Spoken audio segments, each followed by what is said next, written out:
বন্ধুসকল ৰুমৰ পৰা আজি 6টা বজাত আহিছোঁ। 6টা মানে কি হ'ল 5:30 বজাতে ওলাই আহিছোঁ। ডিউটি জইন হৈছোঁ 6টা বজাত। আৰু কি হ'ল তেতিয়া কি হ'ল ভাত খাই আহিব নোৱাৰোঁ ন। ভাতটো থাকেই বাৰু সদায় দিয়া আমাৰ মনুৱে ভাত মানে কি হ'ল বাঢ়ি থৈ দিয়ে ৰাতিপুৱা মোৰ কাৰণে। কিন্তু ৰাতিপুৱা ইমান আধাতে ভাত কোনে খায়। আগতে ঘৰত থাকোঁতে খাইছিলোঁ কিন্তু সেইটো বেলেগ কথা। কিন্তু আজিকালি ইয়াত বেংগলত যেতিয়া আহিলোঁ ৰাতিপুৱা ভাত খাবই নোৱাৰা হৈ গ'লোঁ। মানে একদম চহৰীয়া বতাহ সোমাই গৈছে গাত। সেইবাবে মানে কি হ'ল ৰাতিপুৱা খাব নোৱাৰোঁ। তাৰপাছত কেতিয়াবা মই কওঁ মানে ফোন কৰি কিনে বহুত টানকৈ ভোক লাগিছে, ভাত খাবলৈও সময় পোৱা নাই কি পোৱা নাই বুলি কওঁ। সেইবাবে আকৌ মনুৱে কি হ'ল কল ভৰাই দি পঠিয়াই দিছে মোৰ কাৰণে। তাকে চাইছোঁ আৰু কল ভৰাই দিছে, চকলেট। ভোক লাগিছিলে বহুত জোৰছে।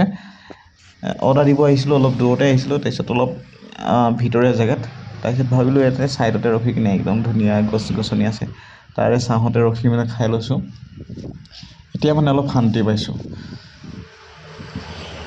ইমান বেয়া ভোক লাগি আছিলে নহয়। আমাৰ এনেকৈ হয় মানে যেতিয়া নেকি ভোক লাগে তেতিয়া ভাত খাব সময় নাথাকে, আৰু যেতিয়া ভোক নালাগে তেতিয়া আকৌ সময় থাকে। মানে উল্টা, অকল আমাৰ লগত বুলিয়ে নহয়, এইটো চবৰ লগতে উল্টা হয়।